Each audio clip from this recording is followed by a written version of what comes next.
नमस्कार मित्रांनो, माझं नाव नितीन आहे आणि स्वागत आहे आपलं माझ्या चॅनल टेक नितीनमध्ये. मित्रांनो बघा, आजच्या व्हिडिओमध्ये मी तुम्हाला GCSTBC इंग्लिश 30 वर्ड पर मिनिटचे जे लेटर आहे ते फॉर्मॅट करून दाखवणार आहे. मित्रांनो, ऑलरेडी मी ह्या टॉपिकबद्दल व्हिडिओ अपलोड केलेला आहे माझ्या यूट्यूब चॅनलवर. पण मित्रांनो, आता नवीन अपडेट आलेली आहे. नवीन अपडेटनुसार मी तुम्हाला फॉर्मॅटिंग सांगणार आहे. अपडेट म्हणजे अशी आहे की जे व्हर्जन होते मायक्रोसॉफ्ट ऑफिस वर्डचे ते याच्या खालचे होते. आता 2019 नुसार जे आहे तुम्हाला एक्झाममध्ये विचारणार आहे, म्हणून मी फॉर्मॅटिंगची व्हिडिओ इथं बनवलेली आहे. आणि याच्यासमोर जे व्हिडिओज येणार आहेत त्यामध्ये मी इंग्लिश 30 आणि इंग्लिश 40, मराठी 30 आणि मराठी 40 आणि हिंदी 30 आणि हिंदी 40चे जे फॉर्मॅट आहेत ते तुम्हाला सांगणार आहे. तर या सगळ्या व्हिडिओज जे आहेत आमच्या चॅनलवर येणार आहेत. तर जर तुम्ही नवीन असाल तर चॅनल नक्की सबस्क्राईब करा आणि बेल नोटिफिकेशन आयकन प्रेस करा, जेणेकरून येणाऱ्या व्हिडिओजची नोटिफिकेशन तुम्हाला सर्वात आधी मिळू शकतील. मित्रांनो बघा, आपल्या मित्रांबरोबर पण हे व्हिडिओ शेअर करा, जेणेकरून त्यांना पण ही जी फॉर्मॅटिंग आहे कळू शकेल. तर चला सुरू करूया. मित्रांनो, व्हिडिओच्या मधात जे आहे मी तुम्हाला जे इम्पॉर्टंट टिप्स आहेत जे तुम्ही फॉलो केला तर तुम्हाला आउट ऑफ मार्क्स मिळणार आहेत ते पण सांगणार आहेत. तर व्हिडिओ तुम्हाला स्किप नाही करायचा आहे, कम्प्लिटली वॉच करायचा आहे. तर चला सुरू करूया. मित्रांनो बघा, स्क्रीनवर तुम्हाला दोन इथं जे आहे पार्ट दिसत असतील. एक्झाममध्ये पण सुद्धा असेच प्रकारे तुम्हाला जे लेआउट आहे ते दिसते. यामध्ये बघा, ह्या जो लेटर आहे ॲक्च्युली ऑलरेडी फॉर्मॅटेड आहे. ह्या लेटरला मी मॅक्झिमाइज करतो आणि तुम्हाला एकदा जे आहे इथं दाखवून देतो कशा प्रकारे तुमचा लेटर राहील. सो मित्रांनो बघा, अशा प्रकारे हा लेटर आहे. थोडासा मी झूम करून देतो जेणेकरून तुम्हाला क्लिअरली इथं दिसू शकेल. ओके, तर बघा अशा प्रकारे इथे हेडिंग दिलेली असते, ॲड्रेस असते, रेफरन्स नंबर, डेट असते. यामध्ये किती टॅब द्यायचे आहेत आणि किती एंटर प्रेस करायचे आहेत ते आता मी तुम्हाला फॉर्मॅटिंगमध्ये सांगणार आहे. आणि अशा प्रकारे हा खूप सिम्पल जे हा लेटर आहे आणि फॉर्मॅटिंगसुद्धा इझी आहे. तर इम्पॉर्टंट म्हणजे मार्क जे आहेत ते त्याचे डिस्ट्रीब्युशन कशा प्रकारे असते ते सर्वात आधी मी तुम्हाला सांगतो. बघा, 7.5 मार्क तुम्हाला हे सगळं लेटर टाईप करण्यावर मिळणार आहेत आणि 7.5 मार्क जे आहेत ते फॉर्मॅटिंग करण्यावर मिळणार आहेत. आणि जे टाईम तुम्हाला मिळणार आहे ते आहे 30 मिनिट्स आणि टोटल मार्क्स आहेत 15. तर बघा, ह्यामध्ये तुम्हाला आउट ऑफ मार्क्स घ्यायचे आहेत. मित्रांनो, खूप इझी असते. आउट ऑफ मार्क घेण्याचा सिम्पल एकच उपाय आहे. तुम्हाला काय करायचं आहे, सर्वात आधी जे लेटर टाईप करून घ्यायचं आहे क्विकली, जेणेकरून तुमचा वेळ वाचेल.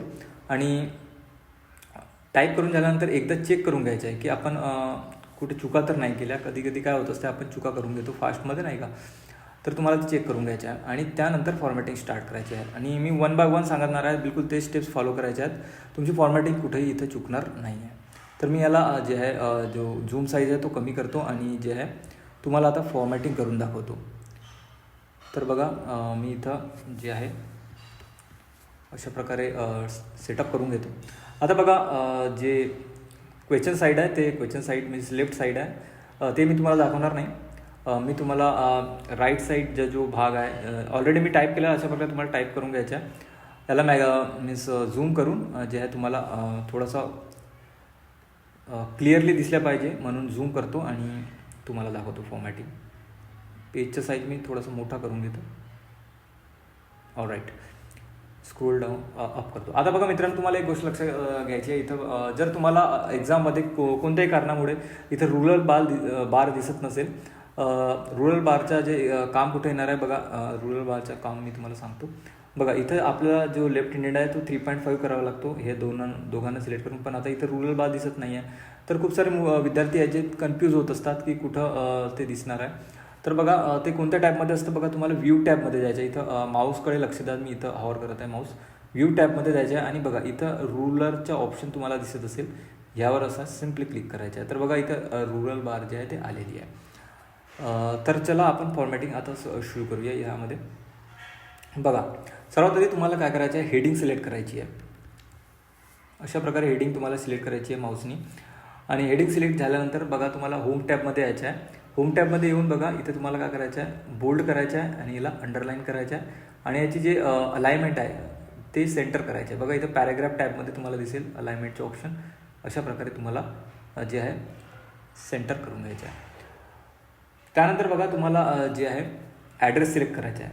तर एक्झाममध्ये होऊ शकतो एकच लाईनमध्ये ॲड्रेस असो, किंवा आता हा जो लेटर आहे त्यामध्ये 2 लाईनमध्ये ॲड्रेस आहे. तर बघा तुम्हाला त्या दोघांना सिलेक्ट करायचे आहे आणि एक जर असेल तर एकाला सिलेक्ट करायचे आहे. आणि याची अलाइनमेंट तुम्हाला सेंटर करायची आहे. बघा इथे तुम्हाला कोणती जे बोल्ड वगैरे अप्लाय करायचं नाही आहे, जसा आहे तसाच ठेवायचा आहे. बोल्ड फक्त हेडिंग जे असते वरची हे त्यालाच करायचे आहे. त्यानंतर बघा इथं तुम्हाला कर्सर आणायचे. बघा इथं कर्सर दिसत असेल, चा इथं मार्क दिसत असेल आणि ते ब्लिंकिंग जे कर्सर दिसतात त्यामध्ये बघा तुम्हाला इथे आणायचं आहे कर्सर तुमच्या आणि इथे एक एंटर प्रेस करायची आहे. तर अशा प्रकारे बघा इथे एक जे आहे एंटर आलेली आहे. आता त्यानंतर बघा मी थोडंसं खाली स्क्रोल डाऊन करतो.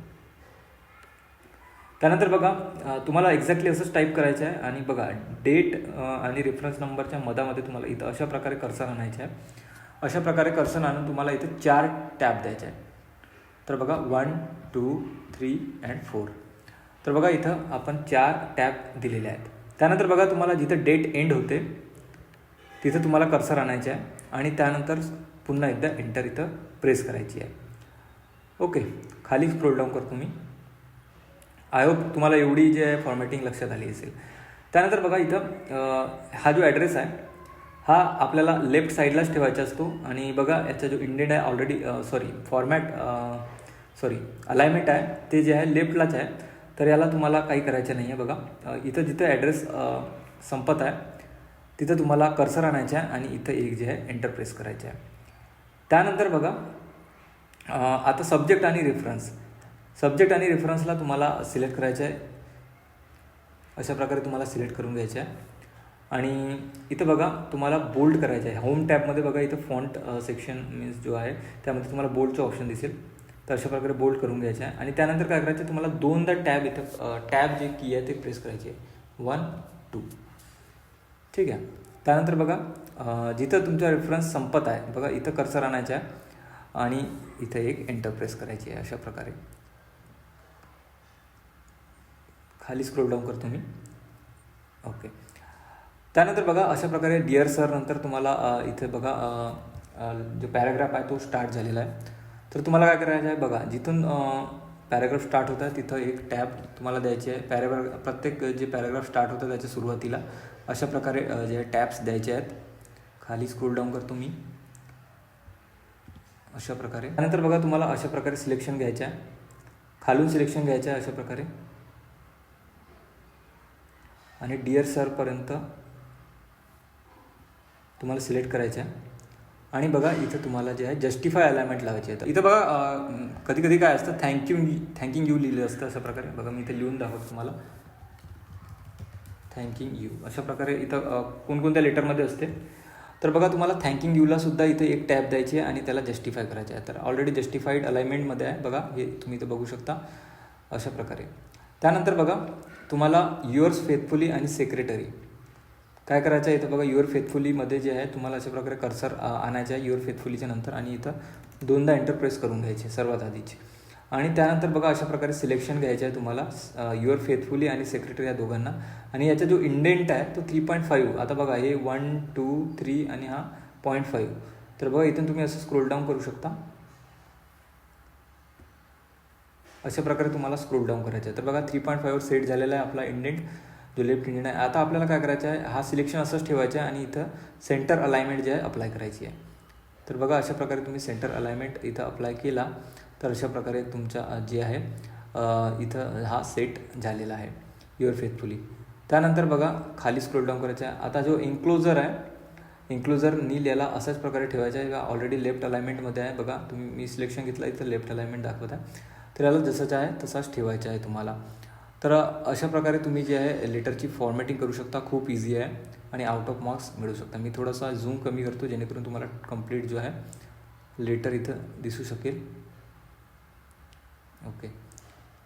तर बघा अशा प्रकारे आपण फॉर्मॅटिंग केलेली आहे. आय होप मित्रांनो तुम्हाला व्हिडिओ आवडली असेल. व्हिडिओ आवडली तर नक्की लाईक करा आणि आमच्या चॅनलला सबस्क्राईब करा आणि मित्रांबरोबर नक्की ह्या व्हिडिओला शेअर करा. थँक्यू.